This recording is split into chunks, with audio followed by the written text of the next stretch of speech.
भी इस माहौल को खराब करने वाला कौन है?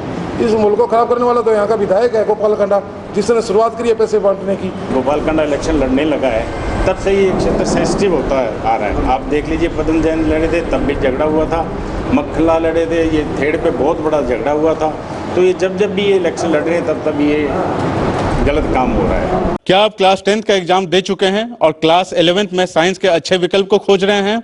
मैं Nitesh Ranjan, I have done my MTech from IIT Kanpur और सीधा कोटा से आपके शहर सिरसा में रिजोनेंस के ब्रांच को लेकर आ रहा हूं। रिजोनेंस यहां पर 2 जगह पर ऑपरेट होने वाली है, एक खेड़का और दूसरा आपके शहर के बस स्टैंड के बिल्कुल समीप।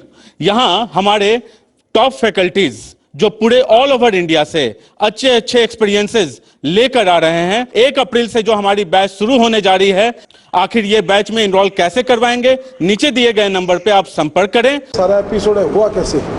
सबसे पहले हम शहर में सभी बूथ चेक कर रहे थे, तो कबीर चौक के पास से हमारे पास फ़ोन आया, भाई कबीर चौक पर भारतीय जनता पार्टी के कुछ लोग पैसे बांट रहे हैं। हमारे कुछ साथी वहाँ पहुँचे। उसके बाद में मैं खुद राजन मेहता और नमन केडिया हम वहाँ जब पहुँचे तो एक जो व्यक्ति पैसा बांट रहा था वो एक मोबाइल की दुकान पर उसने शटर बंद करके अपने को बंद कर लिया।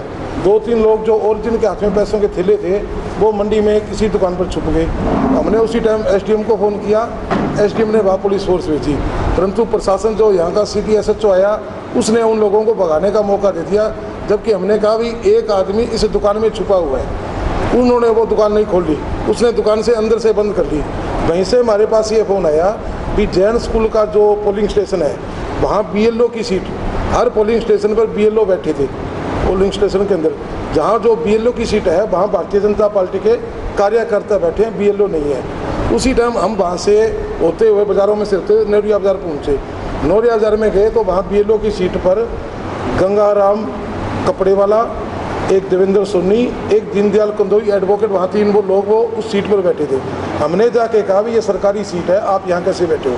अगर आपने भारतीय जनता पार्टी के एजेंट आपने कोई पोलिंग स्टेशन बनाया है तो जो पोलिंग स्टेशन से 200 मीटर की क्लास है, भी 200 मीटर के बाद आप अपना टेंट लगा के बैठो, अंदर आप कैसे बैठ सकते हो?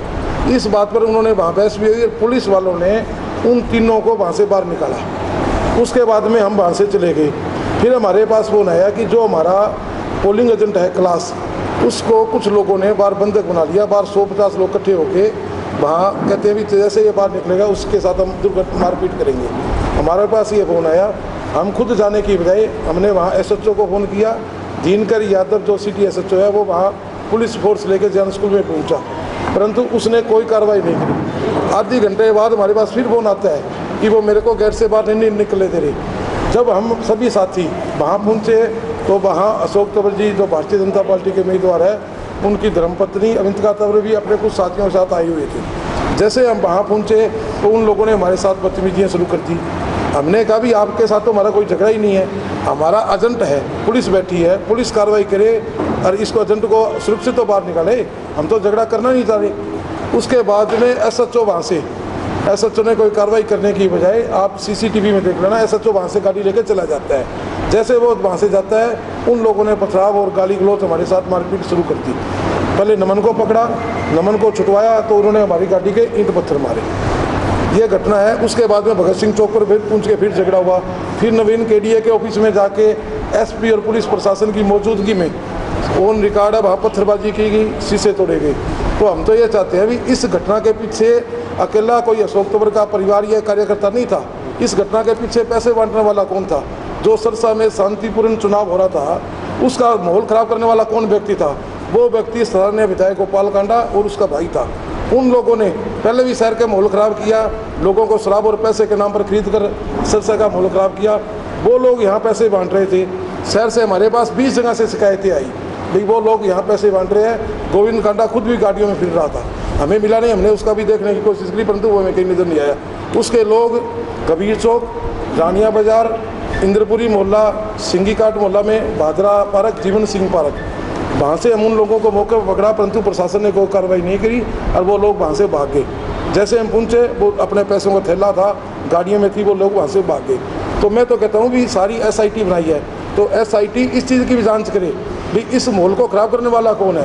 इस माहौल को ख़राब करने वाला तो यहाँ का विधायक है गोपाल कांडा, जिसने शुरुआत करी है पैसे बांटने की, जिसकी झगड़े की मूल की जड़ वो है भाई शांतिपूर्ण मतदान हो रहा है, जनता मतदान करी है, 5 बजे तक कोई नहीं कुछ हो रहा, अरे एकदम उसने क्यों माहौल ख़राब किया। सरसा की जनता हमेशा शांतिपूर्ण मतदान कर रही है, कभी ऐसी बात नहीं है। तो हमारी तो देखो SIT दूध का दूध और पानी का पानी करे। विशेष में तो ना साथ था ना मेरे को कोई जानकारी, मेरे को तो ये झगड़ा मेरे गले में आगे खड़ा है। 6 बजे मैं दफ्तर में हूँ, 6 बजे 5 मिनट, ये उसके बाद का एपिसोड है। और राजू और नेताजी का बेटा राजन, ये दोनों साथ हैं। मेरे बेटे के अनुसार तो इतना है कि उसने उस अवंतिका को ये कहा, वो गाड़ियाँ निकाल दी। और आप सब कुछ जानते हो अवंतिका, जो मेरे बेटे ने मुझे बताया, बोले पापा वो आंटी गालियाँ निकाल ली थी, मैंने आंटी को ये कह दिया कि आंटी आप सभ्य तरीके से बात करें। उसने इस बात पे वो रिजेक्ट हो, गुस्से में आ गई, मेरे बीच में गिर गई और उसके जो गुंगे थे वो उसको टूट पड़े। और जो ये इस मामले में लगी भी है किसी के, छोटी छोटी चोटें लगी हैं। और ये जो मेरे को बड़ा और तो कोई विशेष अफसोस नहीं राजनीति में, चलो ये इलेक्शन के टाइम जब कोई छोटी मोटी होती रहती है, लेकिन ये जो पर्चा दर्ज उसने करवाया है, तो राजनीतिक पर्चा दर्ज कराते तो ठीक था। ये बच्चों वाला बीच में ला करके पर्चा दर्ज कराना ये थोड़ा अफसोसजनक है। अपने सरसा का इस तरह का ना तो कभी कोई माहौल था ना है।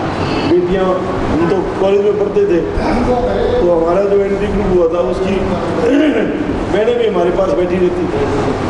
हमारा तो कभी ये बड़का बेटियाँ तो कभी किसी की पढ़ाई हुई नहीं, साझी रही हैं, चाहे वो किसी की पार्टी की हो चाहे वो किसी भी दुश्मन की हो। बेटियों का बंटवारा कभी सरसा की धरती पे नहीं हुआ था, ये पहला चांस है। और ये पर्चे चलो राजनीतिक तौर पे होते रहते हैं, प्रशासन का काम है, प्रशासन इंक्वायरी कर रहा है कौन सच्चा है कौन झूठा है। वो जो भी निर्णय ना वो करेंगे तो हम सड़क पे आके करवा लेंगे, ठीक है ना, तो वो तो कोई विषय नहीं है। पर ये जो है ना हमारा ये शांत सरसा जो है विशेष करके महिलाओं के प्रति सम्मान की दृष्टि से देखता है। मेरी ड्यूटी गांव में थी और गांव में भी पहले दिन रात को ये पैसे का सिरसा क्षेत्र में थी मेरी ड्यूटी गांव में।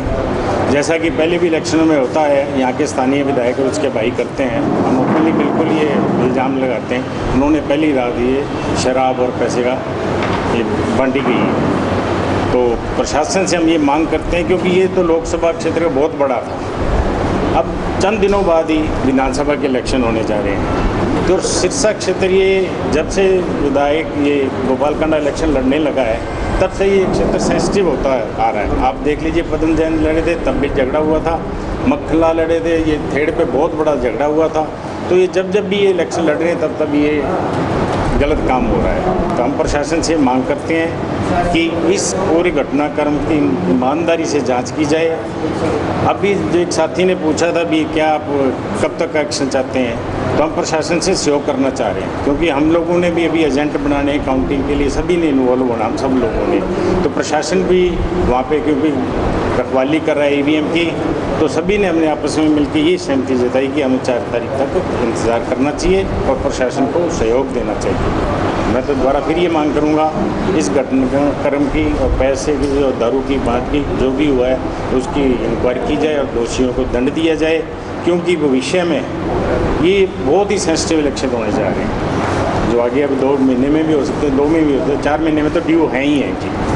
क्योंकि सरकार माइनॉरिटी में हो सकता है ये 4 दिन को गिनती के बाद अपने आप ही गिर जाए, ऑलरेडी माइनॉरिटी में चल रही है। तो बस मैं आपसे ये कहना चाहूँगा आपके माध्यम से कि सरकार इसके बारे में सतर्क रहे और सभी अच्छी तरह इंक्वायरी करके इंसाफ करें। धन्यवाद।